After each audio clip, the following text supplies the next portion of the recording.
Worst case scenario is homicides, and I have a team of very dedicated individuals that come out and investigate a lot of homicides, a lot of suspicious deaths, and I understand there were some concerns brought forward by some folks in the community about whether or not these homicides were being looked at, and so on a real basic level, I just wanted to explain how the unit works. We have 2 sergeants and 10 detectives, and that is all they do is investigate homicides. Our homicide rate in this city is very low compared to what it used to be.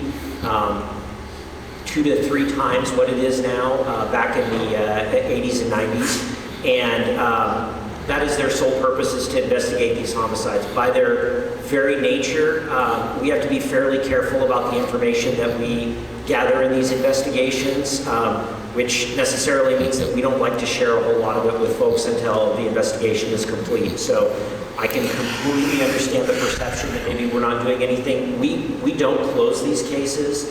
We don't suspend these cases. We don't put them in a box somewhere where we don't look at them. Our homicide investigators keep these cases for the entirety of their career with the police bureau, and when they retire, if they had a partner on the case, the partner inherits that case, and when everybody retires, it goes off to our cold case unit, where we have detectives who are dedicated to solving and working on cold case homicides. So I completely understand the frustration with sometimes the lack of information. I can say that one of the emails that I was forwarded mentioned several homicides. They're all being worked. They're all being actively investigated, with the exception of 2 of the most recent ones in this area. All of the other homicides, we have enough information to be able to say that none of them are linked to each other. The 2 most recent ones were done by the same person, and actually Commander Nakamura talked about our technology. We were able to link those crimes by determining that the casings were both fired from the same gun. That person is in custody.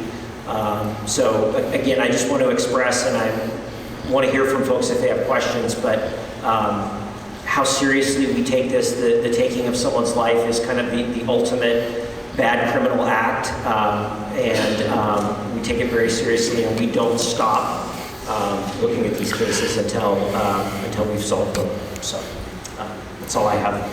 Commander Bell, thank you. Okay, so Tom Peavy is here from the Office of Youth Violence Prevention, and in the course of the question and answer tonight, you can field questions. Pastor Matt and I are going to come out to you, and we just ask that you ask a question or make a short comment. We want to get as many people the opportunity to say something or ask a question as possible. And for panelists, don't feel like everybody has to answer the question. Get an answer, and then we'll move on to the next person. So I want to as many hands up as we can, and then we want to get the mic out to you to ask some questions. Who wants to start us off tonight? My name is Frank Valdez, security supervisor for Allied University. Closer. A little closer. There you go. I'm a security supervisor for Allied Universal and represent Garrity Property Management here in East Portland. It's a thought and a question, I guess. We're having a problem starting when the homes move in. Can we get a mic that works?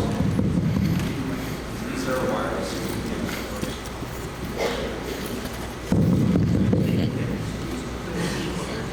Everything from looting lascivious acts to retailers losing money. What we find is that there's a weak link somewhere, because the officers actually come out and they do their job and then make the arrest of these people who are repeat offenders, and then somehow, somewhere along the line, whether it's a court process or an ROR program, I call it a catch and release, they're back again. And it's just a vicious cycle. What I wanted to know was, and I don't know if you have the answer or not, I'm sure the answer is longer than the question, is there a program in place where you actually have someone who can verify who these suspects are once they're arrested and either detained in a temporary housing area until a family member or a friend can pick them up and confirm their name, their address, or phone number, so that we don't have this repeat situation when then, if they fail to appear in court after 2 or 3 weeks, whatever the process is here, do we issue a warrant for these misdemeanors? And if so, then do the courts take that seriously enough so that we do something with these people, whether it's community service work, they can't return to the property, or actually have to do jail time? Thank you. Anybody wants to take that? Yeah, I think if, from what I'm hearing, obviously when people are committing crimes, whether they're misdemeanor or felonies, just like the police bureau and most of the other city organizations, the DA's office has experienced shortages as well. It doesn't mean people shouldn't be held accountable. I know that when arrests are made, my officers make the arrest, they lodge people into the jail, and it's incumbent upon the complainant to make sure they follow through to prosecute. And if that happens, then the case would go in front of a judge, and they would be the deciding factor on community service and things of those natures and treatment at that level. Are there cases that obviously don't get prosecuted? Yes, and if people don't show up to court, warrants are issued. We arrest a lot of repeat offenders on warrants, but unfortunately funding at the county level as well for jail beds and things like that is kind of limited. So lower status offenders are not going to be housed when that arrest is made on the warrant and maybe released with another court date. So that may not be the answer you're looking for, but we can certainly. We're capturing the questions that you asked, and we're going to report back with some information on individual questions that are asked. We'll get it to Sabina so she can put it on the website through Lens. Who's got another question for us tonight? Autumn? Hi, thank you for coming. And I hope you'll indulge me if before I ask my question, I wanted to, we have to remember that we're not, I don't want to just say homicide victims or gunshot victims. We're talking about human beings. And I just wanted to read this list, and I am sorry if it's incomplete or if I pronounce people's names wrong.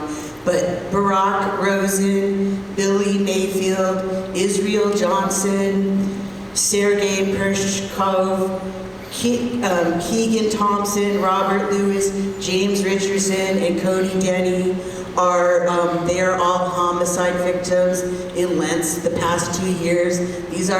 They're not just nameless victims, they're people with names and families. And I believe all of them are gunshot victims. Cody Denny was actually beaten to death. And I just want to keep the focus that, you know, these are people, I don't know them, but they were my neighbors. I don't know why they were killed, but I just want us to remember that, you know, they're human beings. My question is in particular to Mayor Ted Wheeler and to Joanne Hardesky. I would love to hear from her. If you looked at the recent Portland survey they did, it showed a big inequity between Southeast and the rest of Portland, showing that crime is a bigger issue here, showing that people are less afraid to walk on the streets. You know, we don't enjoy we're more afraid to enjoy our parks. So I think there's a big divide. And one of the things that we're told, and I was also told by the DA that East Portland has the most crime of all of Oregon. I don't know if that's true or not, but that's what I was told. So my question is, when we ask these questions, I was part of the town hall 2 years ago, when we ask questions about, you know, why aren't we getting protection, how come when we call or we're put on hold and our calls aren't answered, we're continually told that it's not in the budget. We're told that there's not enough police officers, it's not in the budget, we're under budgeted, we're understaffed. And to me, what's more important in the budget than people's lives and safety? I think that there's a lot of things that are important in the city, but people's lives and safety are the most important. So I want to know, moving forward, from Mayor Wheeler and from Joanne Hardesky and all the council members, I want to know, are you going to make police protection for the citizens a priority in the budget? Don't tell us it's not in the budget. Make it a priority. Thank you for the question, and yes, I'm chomping at the bit to answer that question. The answer is unequivocally yes.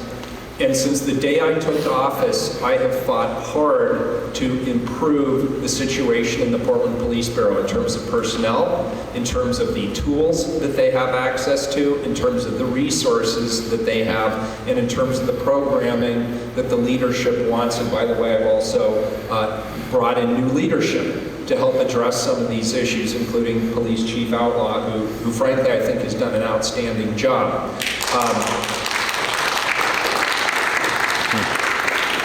So first of all, with regard to the budget, I make sure that there is money in the budget. And as I say, the first budget that I passed, my first, my own budget, which was the 2018-2019 fiscal year budget, I asked my colleagues for 100 new officers. And as you're aware, we have a commission form of government, which means I don't get to decide unilaterally what the budget is. I have 4 other people, each who have the same vote that I do. But I made the case for the 100 officers. I didn't get 100 officers, but I got 56. And the 56 was the first time that the Police Bureau had actually seen an increase in funding for new police officers in a long, long time. And I want you to understand the level of officers that we have today. This did not happen suddenly. This happened over many, many years that we systematically defunded the Portland Police Bureau and the personnel to the point where we now find that on a per capita basis, the number of officers that we have in our community is too low, at least relative to what other communities around the country have. And that's something I have made a priority to rectify. So we got that funding, but here's the deal. It's not like putting gas in the gas tank and stepping on the accelerator. Once you fund a new police officer, it takes about 18 months to get that police officer on the street. You have to recruit, then they go through a certification process, then they go through a training process, and then they go through a probationary process. So it takes a little time to actually see that improvement. So I fought hard for that. The gun violence reduction team that you just heard about, I am a strong proponent of the GVRT. I think it's a very important asset in our community from a public safety perspective. There were some who wanted to eliminate the GVRT. And I had to work hard with this chief and the GVRT leadership to convince the rest of my colleagues that we should in fact continue to support and fund GVRT. And there's other things that we've done around data. There were some issues around how we address the increasing issue and problem of homelessness in our community. So we brought in a homelessness liaison.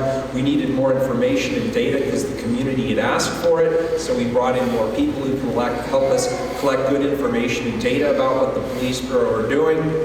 But the bottom line from my perspective is it is very important to ensure that we fund the Police Bureau and that we give them the tools, the resources, and the training that they need to be successful in their jobs.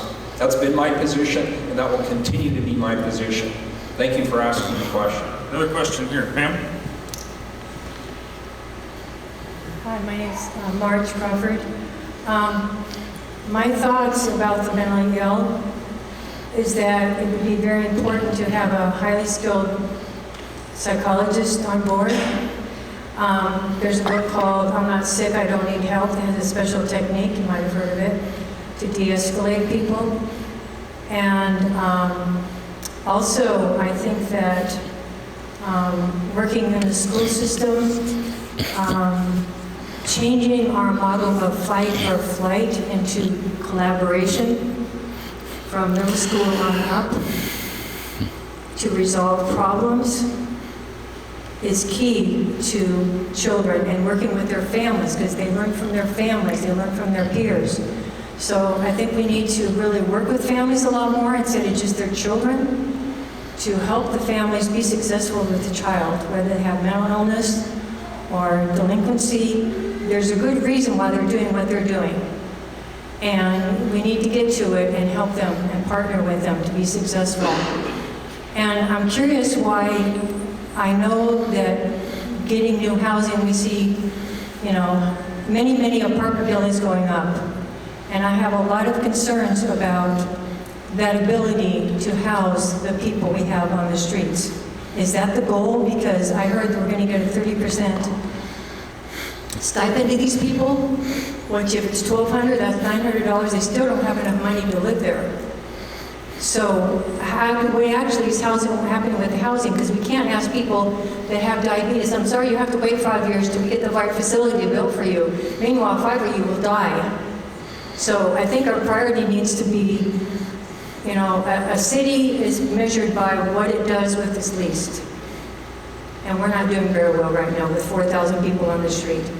Why can't we have shelters, temporary shelters built in each part of town for these people immediately, or something for them right now within the next 6 months, so that they will be helped?